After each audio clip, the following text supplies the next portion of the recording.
Well, the showers we got overnight and this morning are not surprising, and the cooler temperatures we'll be getting shortly shouldn't be surprising either. After all, meteorologist Clay Smith, we are still in winter.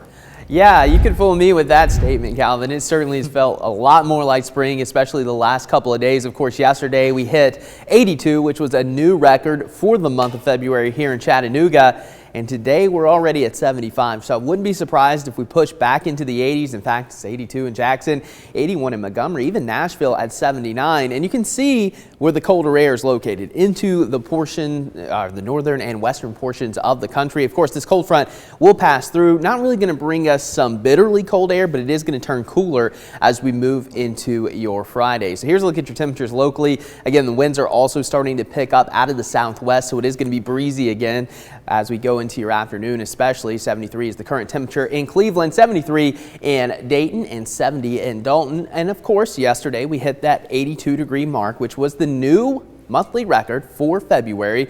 And today, the daily record for February 23rd is 81 degrees, forecast high 82. So we could be dealing with two broken records in consecutive days. And of course, with the warm spring-like air, the pollen count, well, it's going to be pretty high. So if you're allergic, especially to tree pollen, you might want to take a Claritin before you head out the door on this Thursday afternoon. But we did have a few showers around earlier. This cold front going to help provide some of that moisture, especially as we go into your Friday and Saturday. But for now, most of the rain is starting to wrap up. Just a couple of showers left behind, mainly in northwest Georgia, down into northeast Alabama. Have some heavier showers moving through Walker County. But again, that's all going to wrap up as we go into the afternoon. But by Friday, that front, of course, going to be moving in across the Tennessee Valley. That's going to provide us with some moisture. So some spotty showers throughout the day. Again, I don't anticipate Friday being a washout, but there will be some showers, especially during the evening. And then again on Saturday, we're going to be tracking out some of the rain. I think the coverage is going to be a little bit higher as we go into your Saturday. And then by Sunday, just some cloudy skies, a few light showers possible, mainly in the morning. And then by the afternoon, we'll start to dry out. So there's going to be showers around the next 3 days. Don't anticipate a whole lot of rain, but something to be mindful of, especially if you have outdoor plans. And then we're going to have a front coming through Monday, which could bring some heavier showers by Monday afternoon into the evening. So again, rain chances around through Monday, and then Tuesday into Wednesday, we start to dry out here across the Tennessee Valley.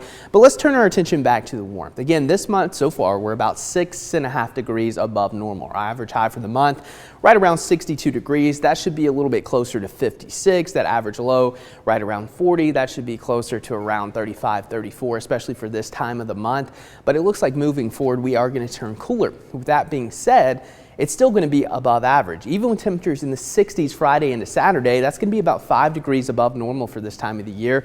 And then by next week, we're back into the 70s. So this isn't necessarily going to be record-breaking warmth, but it is still going to be about 10 degrees above normal for this time of the year. So we're not quite letting go of those spring conditions yet. And really the overall pattern through early March still favors a pretty good probability of warmer than normal temperatures here across much of the southeast all the way into the Midwest. So it looks like more 60 and 70 degree days may be in our future. But of course, March can bring all kinds of surprises, so you never know what's going to happen, especially as we move into that first, second, and even third week of March. So I'm sure at some point we're going to have some colder temperatures move back into the Tennessee Valley, but not in the short term. Of course, we're going to be dealing with 82 today, record warmth possible, also quite breezy with southwesterly winds kicking up at 20 to 25 miles per hour tonight, 55 slightly cooler, and then temperatures back to the 60s, and then we'll rise back into the 70s, so that spring-like warmth will continue, Calvin. Thank you, Clay.